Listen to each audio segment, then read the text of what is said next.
So next, we're very fortunate today to have with us Congressman Dr. Neal Dunn, who represents the 2nd Congressional District in North Florida. Dr. Dunn's got an incredibly impressive career. I'm going to try to give you a small snapshot so that puts some of his remarks in context. I'm trying, sir. It's a lot there to process. But his background is amazing and very impressive. First of all, rising the rank of major while serving in the United States Army. Thank you, sir, for your service to our country there.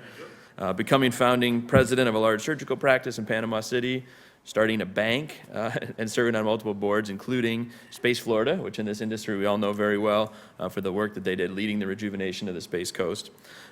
He's accomplished all that, and then, in your most recent achievements, became elected to the House of Representatives in 2017, where you're currently serving on the House Energy and Commerce Committee, which I'm told is the oldest standing legislative committee in the U.S. House of Representatives, so sort of like original gangsters, I guess, in Congress. Right. Yeah.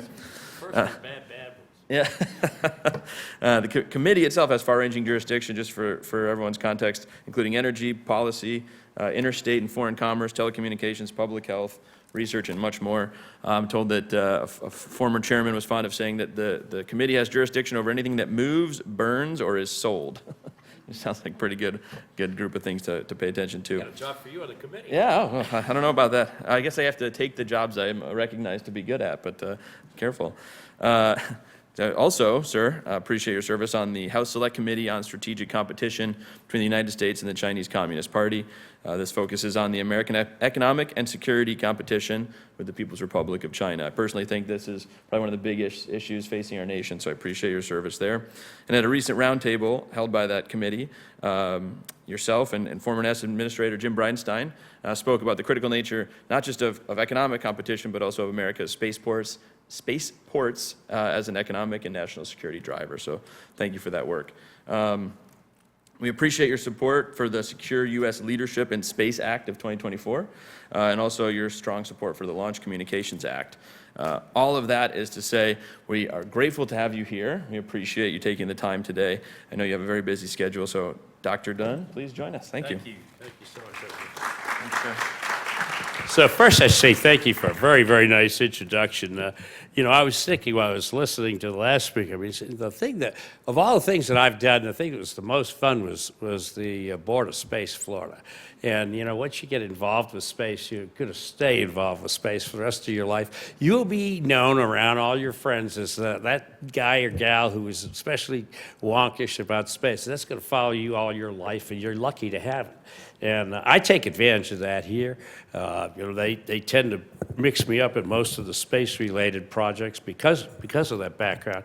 And I'll be honest, most of my job was involved in financing space.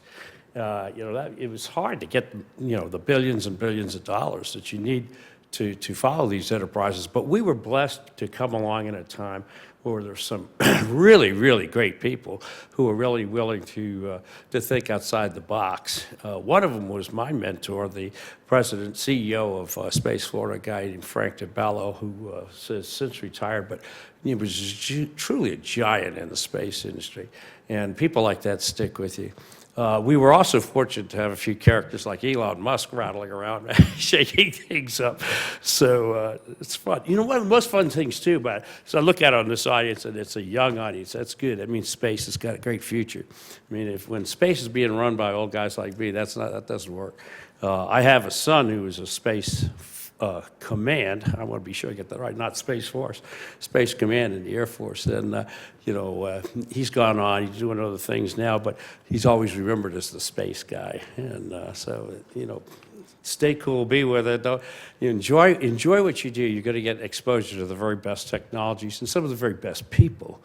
And smartest people in the world. And there's some tricky things in there, too. So I want to thank you all for joining me. I'm really honored to be here addressing the next generation of leaders in space. And I don't want to be sure you understand, we are all actually grateful to have people like you with your dedication to advancing space, advancing leadership in space.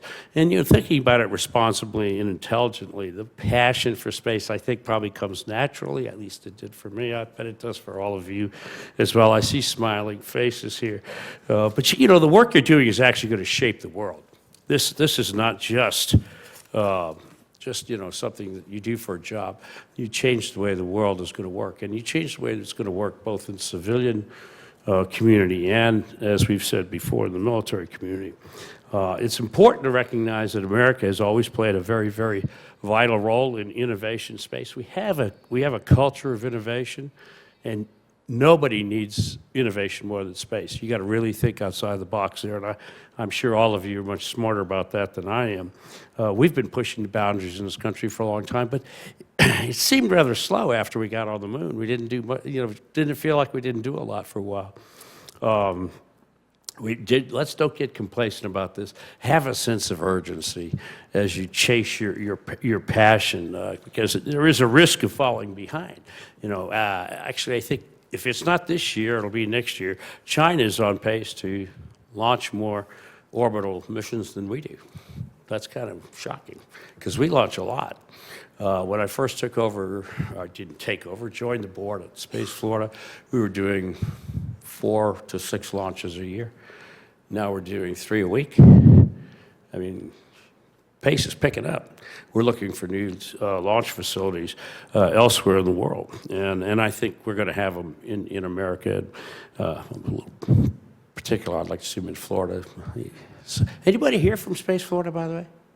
Anybody join? Any interns, fellows from Space Florida? God, you ought to look into that. If you like launching things, there's no place better to be than the Cape.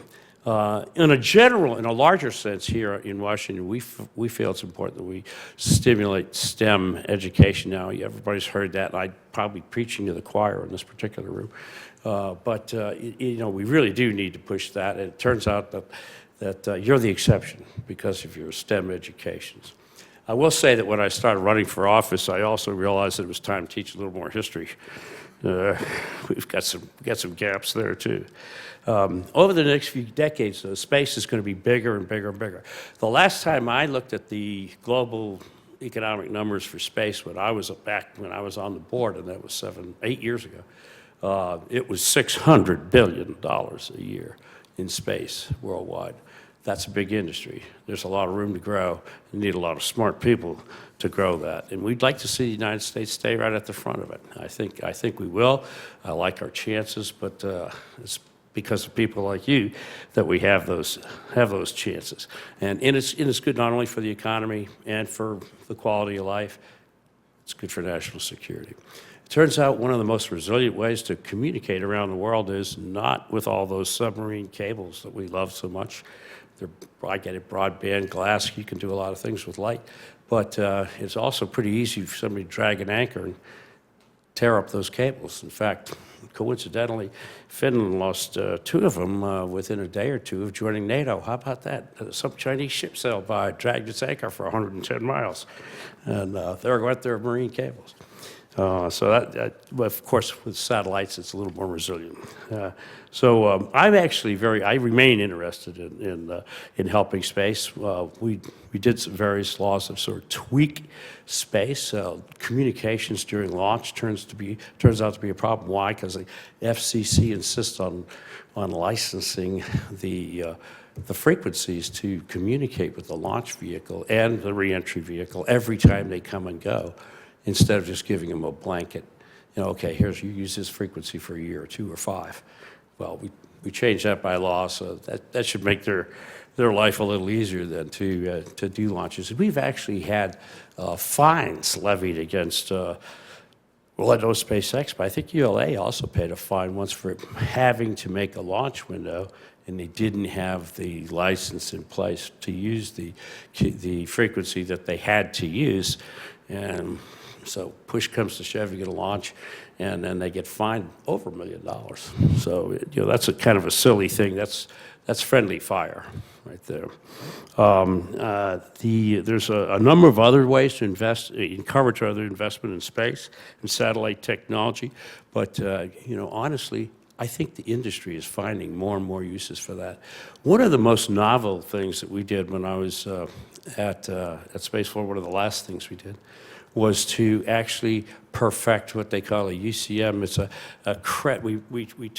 there's a satellite that was launched that was making a particularly high quality glass fiber for telecom, use gallium dope fiber, and making it in zero G means that you can draw these fibers for miles and miles on Earth. Every time you get those glass fibers they're using for communications, you can only draw a couple hundred meters at a time. And you have to weld them together. But if you do it at zero G, you can make these things, and you can make them just run them off for miles, spool them off. Then you got to bring it back to Earth, of course.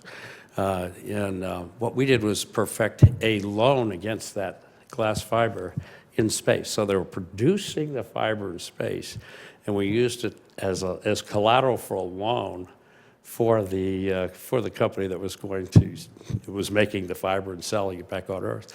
And that was a novel idea. When you can start having a credit and finance industry in space, I think you could start doing a whole lot of rather more normal type of business in space. And business in space is brisk, and it's good. And we're going to be launching more and more. So one of the things that you've seen on the news here recently, it's a little scary, is Russians. I'm not going to cross any lines here. They are said to have placed a satellite in orbit that carries a nuclear weapon. What that does is, it generates an electromagnetic pulse. I'm sure this group understands that.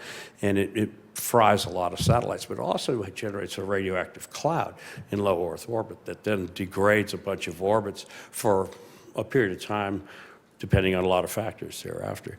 And so how do you recover from that? You got to launch a bunch more satellites. Right. And I don't need to tell you that now we can put more satellites in orbit than one at a time.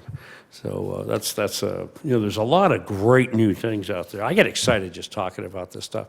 But I really should be listening more than talking because you guys are probably going to be carrying the great new ideas and what you need from the Hill, what you need from us to do, to legislate to make these pathways more streamlined, frankly. We don't, to be honest, industry doesn't need as much giveaway money anymore as it did in space. What it needs now is us to get off its back, get out of the way. And you can give us ideas about that all the time. And, honestly, almost every congressman on the Hill will be interested when you come in and talk about space. It's a great icebreaker in a conversation. Just to start talking about that. So you're involved in some of the most hopeful scenarios and the brightest part of the future that our world faces. And I applaud you all for your efforts in that, for being part of that, for actually coming here and doing this. I'm willing, if you want me to, take a few shots from the audience. I'm not as bright as the crowd you had before. Don't believe it for a second. But what I am is enthusiastic. And I'm dangerously close to the buttons and levers that help this thing go. This young lady had a question. Tell me who you are first. I'm interested what kind of people we got here. Sure thing. Well, firstly, thank you for being here and thank you for your service. My name is Ashani Petty and I'm an intern with the Office of Space Commerce and I was formerly a Brooke Owens Fellow. Space, wait, you're custom made for Enterprise, for Space Florida. We need you. Certainly. I'll write you a resume, a letter of recommendation. Thank you. So my question, actually, you had mentioned the Russians allegedly having certain capabilities with their satellites to destroy other satellites and our need to send more into space to compensate for that. But a major issue that we're facing now is orbital debris congestion and the lack of sustainability in the space environment and how that could pose a threat to our future in space. So from your perspective, what should we be doing to kind of incentivize industry to address this problem and really look into that before we're sending more satellites into space? So this is part of where innovation in space comes in, and I love it. I love being exposed to some of these ideas. So the bad news side, yeah, nukes in space are bad, but it's really easy. Anybody who can get anything into orbit and has a nuclear weapon, okay, that's it. That's the formula. So there's a number of countries, and they're not all well-behaved countries, that fit that description at this point. So we have to worry about from a lot of different directions. Hardening satellites against electromagnetic pulse is not as easy as it sounds, depending on the size of the EMP. But it's it can be done. It should be done. It is being done, I should say, to some extent. Although again, everything's relative, quantifiably. Good news, though. First, on the sustainability of the environment in space, it's low Earth orbit that has a bunch of debris in it, and that low Earth orbit stuff does, given time, tend to clean itself up, although it takes more time than we would wish. Above the low Earth orbit, things start clearing out pretty quickly. There's a lot of space in space, and it turns out that once you get a little bit higher orbit, you're doing pretty well. So the reason for low Earth orbit, obviously, latency in communications. But if you can tolerate a mid-Earth orbit, you can have a lot of clear sailing. And more on cleaning up space. I have seen designs for satellites that are just incredibly clever. Imagine, if you will, a satellite that's designed first to be a hard target, hard to hit, so very small profile. It would be a satellite that's flattish, all right? You can be wide, but it's flat, like it's going this way, right? So you're usually shooting satellites that way, although you can shoot at them from below, or frankly, from above. But if you're going around, you're just trying to intercept them, that thin profile going ahead is clever. Now imagine that growing. Instead of being 1 meter wide or 2 meters wide, 10 or 12 or 20 or more, and 100 meters long. And then imagine this thing flying along, and you can change its orientation. And all of a sudden, you've got a flying net, depending on what you make the net out of. And there are materials under design that can snare a very kinetic object, if you will. And so what you do is ensnare things, and then they will deorbit. So that's a clever design that I've seen, and it frankly is doable with today's technology.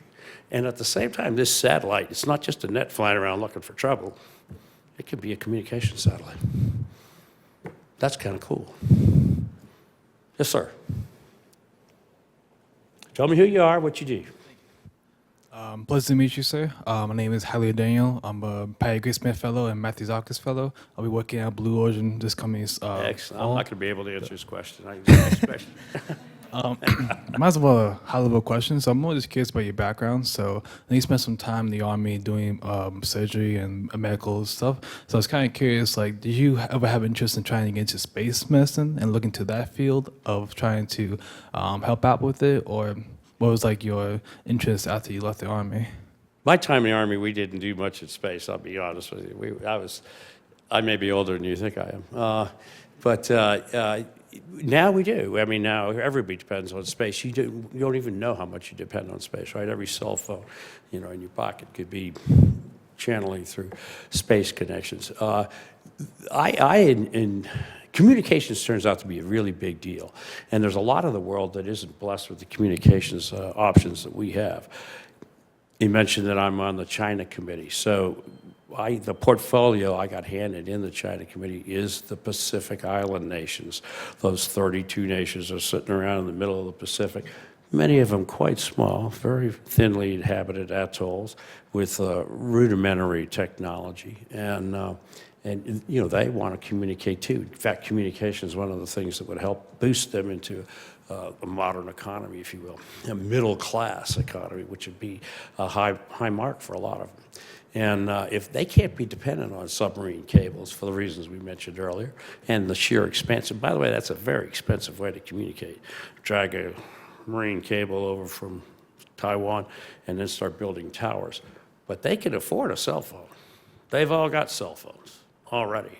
And if their cell phones were talking to a satellite system, they're communicating.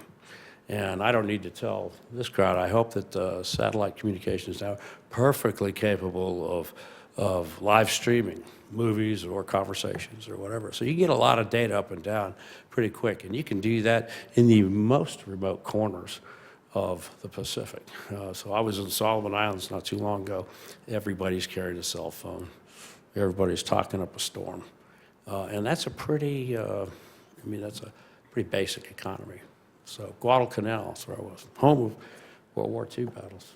But there's a lot of promising things out there. It's important to a lot of the world. Then the people who are most needy in the world, they can benefit from this, and it's the cheapest answer for them.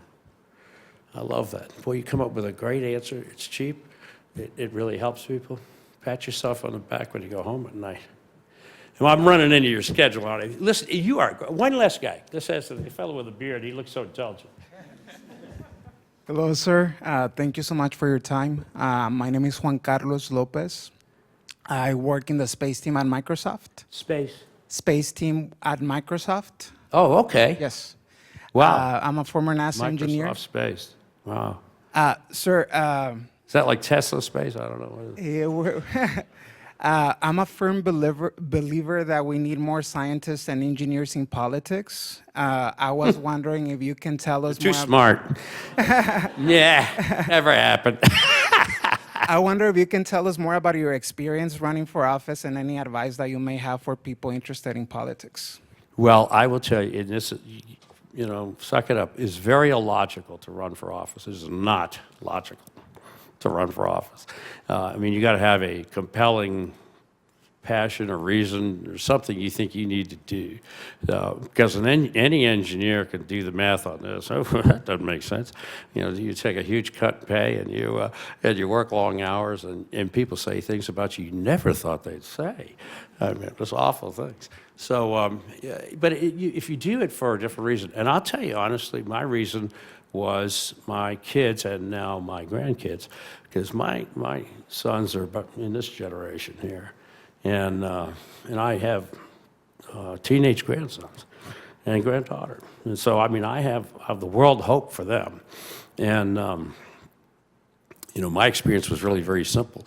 My wife became convinced that I needed to do it, and she made me do it. So she did talk me into it, too, to be quite honest, for the kids. It was just that simple. I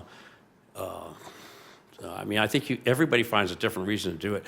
It's going to be harder to get scientists and engineers than the average bear into politics. We do have a few, though. We have some good ones. There's a particle physicist up there in Congress right now, but he always seems to be mad about something. He doesn't seem to be particularly happy, but he's there. But there's your answer to the question. I hope I see some of you on the Hill sometime. God bless you. You keep up the good work, keep up the faith, and do great things in space. I'll be cheering you on the whole way. I won't be understanding it all, but I'll be cheering you on. Thank you. I'm going to get back here and get my watches. Yep. Well, thank you, sir. Very much appreciate your candid and insightful remarks.